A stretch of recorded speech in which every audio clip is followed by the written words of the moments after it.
போனால் ஒரு காஃபி போட்டு கொடுத்தா அக்கா கலகலன்னு கொஞ்சம் நேரம் இருந்துட்டு போயிடும் நம்ம வீட்டில். எங்கள் அம்மா வந்து ரொம்ப காலம் வாழ்ந்தது காப்பி தான் அவங்களுக்கு உயிரை கொடுத்தது. அதே மாதிரி நானும் அப்படி தான். காப்பி இல்லாமல் என்னால் இருக்கவே முடியாது. எல்லாரும் காஃபி வேண்டி குடிப்பினோம். நான் திருடி குடிச்சிருக்கிறேன். சின்ன வயசில் பக்கத்து வீட்டு அத்தை கொடுப்பாங்க, தூக்கு பண்ணி கொடுத்து நீ போய் காஃபி வாங்கிட்டு வான்னு.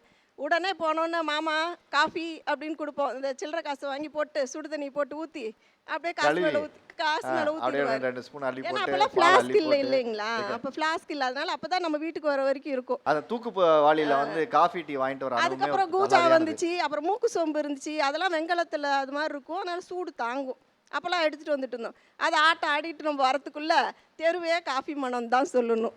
அவங்க போனோன்னே ஒரு சர்க்கரையை வாயில் போடுவார் மாமா, காஃபி ஆத்துறதுக்குள்ளே இந்த அடி வாயத்தொற அப்படின்னு. உடனே ஒரு காஃபி, அது குடித்த மாதிரியே இருக்கும் நம்மளுக்கு அந்த வாசத்தில் நிற்கும் பொழுது. இங்கே வந்து கொடுத்தோன்னே எப்படா நம்மளுக்கு ஒரு கப் காஃபி கொடுப்பாங்க அப்படின்னு அத்தை குடிச்சிட்டு இந்த அம்மா நீ கொஞ்சம் குடி அப்படின்வாங்க. அப்படியே எனக்கு பழக்கி விட்டுட்டாங்க சார். அதே 8-9 வயசுலேயே பழகிடுச்சின்னு சொல்லலாம். அப்போல்லாம் அதிக காஃபி டீலாம் வீட்டிலலாம் ரெகுலராக போட மாட்டாங்க. அதுக்கப்புறம் இந்த பேக்கெட் பால் வந்தப்புறம் தான், அதுக்கு ஃப்ரிட்ஜு வந்தப்புறம் தான் இது ரொம்ப ஆயிடுச்சு காஃபி டீ நம்ம குடிக்கிறது. எங்கள் அத்தை மருமகளுங்க அதுக்கு மேலே காஃபி தான்க்கா உனக்கு பிடிக்கும், சரி கொஞ்சோண்டு போட்டு கொடுத்துட்றேன், அந்த அளவில் ஆகி போயிடுச்சு. இப்போ சொந்தக்காரங்க கிட்ட கூட போனால் ஒரு காஃபி போட்டு கொடுத்தா அக்கா கலகலன்னு கொஞ்சம் நேரம் இருந்துட்டு போயிடும் நம்ம வீட்டில். அந்த அளவு சாப்பாடு கூட கேட்காது. சொந்தக்காரங்க மத்தியிலே காஃபி மூலியமா உங்களுக்கு ஒரு அடையாளம் இருக்கு. அக்கா காஃபி தான் பிடிக்கும் அப்படின்னு ஆயிடுச்சு. ஆனால் அந்த பிஸ்கட் தொட்டு சாப்பிட்றது அதெல்லாம் பிடிக்காதுங்க சார். அது தொட்டு ஊறி போனாவே அது எனக்கு எடுத்தோன்னே அது கொலன்னு இருந்தாவே பிடிக்கிறது இல்லை. ஓகே, அதனால காஃபியே ரசித்து குடிச்சிடணும். அதுவும் நம்ம பொங்கல் ஹோட்டலில் சாப்பிட்டோன்னே காஃபி வேணும்ல மேடம், நான் கேட்கவே மாட்டேன், அவங்களே கேட்டுருவாங்க. ஒரு ஹோட்டலுக்குள்ளே போகிறோம் அப்படின்னு, அக்கா காஃபி குடிச்சிடுறீங்களாக்கா அப்படின்னு, சரி தம்பி அப்படின்ட்டுருவோம். அந்த காஃபியில் டிகாஷன் போட்டுட்டு அது மேலே ஒரு சர்க்கரையை போட்டுருவாங்க. குடிச்சு முடிச்சுட்டு அந்த நுரைய டக்குன்னு வாயில் தட்டினோடனே இப்போ அந்த சோன் பப்படியெல்லாம் சொல்கிறோம்ல, அந்த டேஸ்ட் அப்பயே எங்களுக்கு. சில பேர் ஆடை போட்டு மேலே அந்த ஜீனி அது மேலே நிற்கும், அந்த ஆடை மேலே அதை உள்ளே போயிடும். இப்போதான் ஹாட்டின் போடுறாங்க, அம்பு விடுறாங்க, எல்லாமே காஃபியில் பண்ணுறாங்க. அப்பயே எங்களுக்கு அந்த சர்க்கரை டேஸ்ட் இருக்குன்ட்டு காஃபியில் போட்டு கொடுப்பாங்க. கடைசியில் குடித்தோடனே அந்த காஃபி டேஸ்ட் அவ்வளோ நேரத்துக்கு இருக்குங்க சார். திருப்பி நம்ம எப்போ காஃபி குடிக்கிறோமோ அது வரைக்கும் அந்த டேஸ்ட் இருக்கும். எங்கள் அம்மா வந்து ரொம்ப காலம் வாழ்ந்தது காப்பி தான் அவங்களுக்கு உயிரை கொடுத்தது. அதே மாதிரி நானும் அப்படி தான். காப்பி இல்லாமல் என்னால் இருக்கவே முடியாது. சாப்பாடு கூட சாப்பிட மாட்டேன், காப்பி தான். ஃபுல்லாக காப்பி தான் சார் குடிப்பேன். எனக்கு ரொம்ப பிடிச்சது காப்பி தான். இந்த அவர் காட்டினார்ல ஒரு டம்ளர், காலையில் ஃபஸ்ட்டு மெசேஜ் வரும் வாட்ஸ்அப்பில். என் ஃப்ரெண்டு கேட்பார், ஏம்மா நீங்கள் ஒன்றும் காப்பி குடிக்கலையா, காப்பி குடிச்சு தான் பேசுவீங்களேன்னு அவர் பின்னாடி உட்காந்துருக்காரு. நான் யார் ஃபோனையும் எடுக்க மாட்டேன். ஃபஸ்ட்டு எழுந்திரிச்சோன்னா பாலை காய்ச்ச லேட் ஆகும்னு சொல்லிட்டு வேலைக்காரி பாலை காய்ச்சி வச்சுட்டு போக சொல்லுவேன். எந்திரிச்சோன்னா பாலை ஊற்றணும், டிகாஷன் ஊற்றணும், காப்பியை வச்சுட்டு பக்கத்தில் உட்காந்து அதை குடிச்சிட்டு தான் அப்புறம் மெசேஜே பார்ப்பேன். அல்லாட்டா அது வரைக்கும் பார்க்கவே மாட்டேன் சார். காப்பியில் தான் நான் இப்படி இருக்கிறேன்னா அந்த காப்பி தான் உங்களை இயக்கிறதே. காஃபி தான் காலையில். ஆமாங்க சார், அந்த காஃபி இல்லைன்னா எனக்கு ஒன்றுமே இல்லை சார். ஸ்கூலில் டீச்சராக ஒர்க் பண்ணிட்டு இருந்தேன். அண்ட் அந்த ஸ்கூல் வந்து ஒரு வில்லேஜில் இருந்தது. அந்த வில்லேஜ் வந்து இந்த சைடும் left and right 15 kilometres gap each side. அங்கே காஃபி மட்டும்தான் கிடைக்கும்.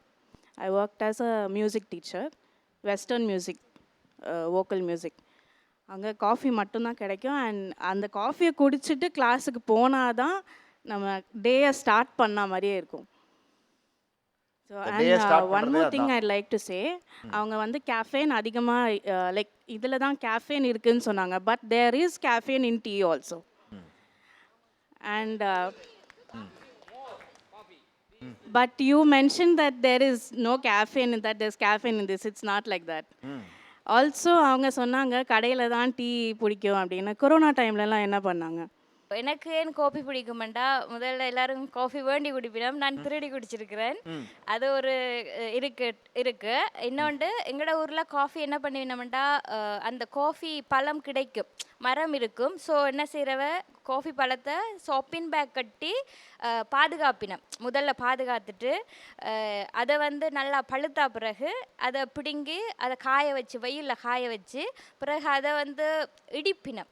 நல்லா வெயிலில் காஞ்சா பிறகு அந்த தோல் கலண்டு வந்த பிறகு அது நல்ல கருகின அந்த பதம் வந்த பிறகு இடித்து அதை எடுத்து ஒரு காட்டன் துணியில் அதை வச்சு கட்டிட்டு ஒரு பேக்கில் போட்டு ஒரு பை மாதிரி இருக்கும், அதில் போட்டு வச்சிடணும். ஏன்னாண்டா அந்த வாசம் வெளியில் போகக்கூடாதுண்டு. அந்த காய வைக்கும் போதே அதோட வாசம் வந்து வெளியில் வரும். அந்த வாசத்துக்கே அந்த காஃபி வந்து குடிக்கலாம். அது வந்து இயற்கையாக எங்களோட ஊரில் கிடைக்கும். இது எங்களோட அப்பம்மா செஞ்சு நான் பார்த்துருக்குறேன். அப்போ நாங்கள் என்ன செய்வோம்டா, அந்த கோபி பழம் எங்களை சொப்பின் பேக் கட்ட சொல்லுவா. நான் அதை களவு எடுத்து சாப்பிட்ருக்கேன் அந்த காஃபி பழம். ஏன்னா அது நல்ல பபிள்கம் சாப்பிட்ற மாதிரி ஒரு டேஸ்ட் இருக்கும். அதனால் நான் அப்படின்னு சாப்பிட்ருக்கிறேன். பிறகு இடிக்க சொல்லிக்க நாங்கள் தான் இடிப்போம். அந்த அந்த இடிக்கும் போது அந்த வார வாசத்துக்கு அதை குடிக்கணுமென்ற ஆசை எனக்கு இருக்கும். அது உண்டு. இன்னொன்று, நான் ஜாஃப்னாவில் வந்து செந்தில் காம்ப்ளெக்ஸ்ன்ற ஒரு இடத்துல ஹோட்டல் மேனேஜ்மெண்ட்டில் ஒர்க் பண்ணினேன். நான் அங்கே வந்து எம்சி காஃபி வரும், மெக்டானல்ட்ஸ் காஃபி வந்து கனடாலேருந்து வரும். அப்போ அங்கே வர கெஸ்ட் எல்லாருக்கும் நான் தான் காஃபி போட்டு கொடுப்பேன். அப்போ நான் என்ன செய்வேன்டா, அந்த கெஸ்ட்டு கேட்குற காஃபிக்கு எக்ஸ்ட்ராவாக நானும் எனக்கு சேர்த்து போடுவேன். போட்டுட்டு என்னடா எப்போ அவள் கேப்பினவுண்டு நான் காத்தோன்ட்ருப்பேன். எப்படா காஃபி கேப்பினோம், எப்படா காஃபி கேப்பினோம். நாங்கள் எங்களுக்கு சும்மா போட முடியாதுல்லோ, அவைக்கேண்டா நாங்கள் தாராளமாக போட்டு கொடுக்கலாம். அப்போ அதுக்காக காத்தோன்ட்ருப்பேன். எனக்கு ஒரு காஃபி வேணும்னு சொன்னால் 2 காஃபியாக போடுவேன். போட்டுட்டு அந்த சுவிட்ச் வந்து நான் ஆஃப் பண்ண மாட்டேன். என்னடா அது சூடாக இருக்கணும். முதல்ல அவை கொண்டு கொடுத்துட்டு பிறகு கொண்டு கொடுத்து போட்டு ஓடி வந்து எனக்கும் போட்டு அந்த அது சொல்ல முடியாது. அந்த நான் ஊற்றிட்டு அந்த பவுடர் போட்டுட்டு, காஃபி மேட் பவுடர் எல்லாமே கனடாலேருந்து தான் வரும். அது போட்டுட்டு அதுக்கு வர சுகர் எல்லாம் போட்டு நான் ஆற்ற மாட்டேன். நான் என்னடா ஆற்றினா அந்த சூடு போயிடுமென்று போட்டு நான் மெதுவாக கலக்கி போட்டு அதை எடுத்து குடிக்க அதில் உள்ள சுகம் வேறு எதுலேயுமே இருக்காது. அதேமாரி அது ஒரு நமக்கு ஒரு சந்தோஷத்தை தரும். எனக்கு அதை போடும்போது ஒரு ஜாலி வரும். அப்பா எனக்கு காஃபி போடுறேன், நான் முதல்ல எனக்கு காஃபி போடுறேன்னு சொல்லி அவைக்கு கொடுக்குறது வேறு விஷயம். அது என்னோட கஸ்டமர். அவை கொண்டு சந்தோஷமாக கொடுத்தாலும் எனக்கு போடும்போது எனக்கு ஒரு சந்தோஷம் வரும். அப்பா இன்றைக்கு ஒரு காஃபி குடிச்சிட்டேன். மேக்ஸிமம் நான் அங்கே இருக்க நிறைய வாட்டி காஃபி குடிப்பேன். அது அளவில்லை. அவள் எப்பப்பெல்லாம் கேட்கணுமோ அப்பப்பெல்லாம் கொடுப்பேன். நான் ஒரு தடவை மட்டும் பிளாக் காஃபி ட்ரை பண்ணியிருக்கிறேன். பிறகு இப்போ நான் காலேஜுக்கு வந்த பிறகு காஃபின்றது எனக்கு ஒரு தெய்வம் மாதிரி. காஃபி பேக்கெட் இல்லைண்டா பக்கத்து ரூமில் போயிட்டு கடன் கேட்பேன். விடிய எழுப்பினோட பார்ப்பேன் காஃபி பேக்கெட் இல்லை, அச்சுச்சோ வேண்டியில் மறந்துட்டேன்டா. இன்றைக்கு விடிய கூட இந்த வாடா ரூமில் போய் தான் காஃபி பேக்கெட் வேண்டினேன். நான் 3 ரூபா பேக்கெட்டும் இருக்குஞ்ச, ஆனால் 2 ரூபா பேக்கெட்டுண்டா ஈஸி. அது போட்டாச்சு, பால் ஊற்றிட்டு சுகர் நாட்டு சக்கரை தான் யூஸ் பண்ணுவேன். அது போட்டு இப்படி ஒரு கலக்கிட்டு அது குடிச்சிடலாம்.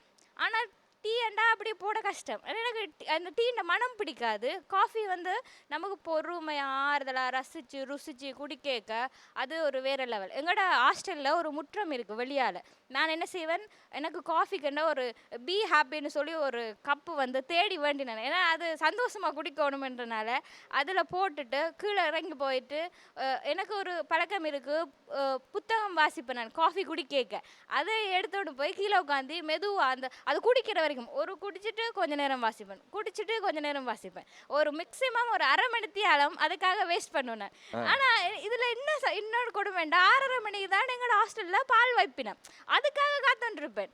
அவள் எப்போ வைப்பினமெண்டு எலும்பி எல்லாம் பல்லெல்லாம் தீத்தி போட்டு ரெடியாக இருப்பேன். ஓகே பால் வச்சிருந்தோம் அப்படின்னு சொல்லி போட்டு வெயிட் பண்ணி குடிப்பேன்.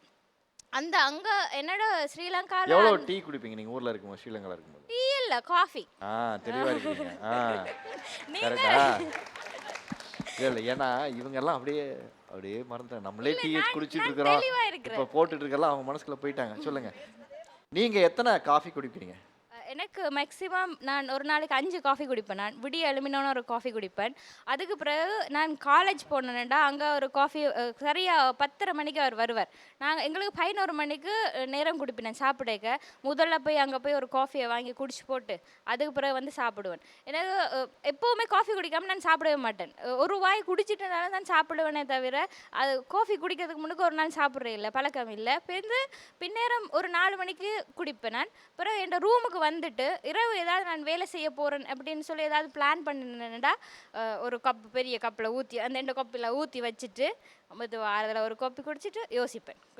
நான் செய்கிறேனோ செய்யலையோ அதை குடிக்கிறதுக்காக வேண்டிய வேலை ஏதாவது கிரியேட் பண்ணுவேன். நான் இரவு ஒரு 11-12 மணி இரவு 2 மணிக்கு எழுப்பினா கூட நான் ஒரு காஃபி குடிச்சு போட்டு ஏதாவது செய்வோம் மட்டும் யோசிப்பேன். அப்படி எனக்கு அதான் சொல்கிறேன், எனக்கு தெய்வம் வேண்டாம், எனக்கு காஃபி தான். அது இருந்தால் காணும்.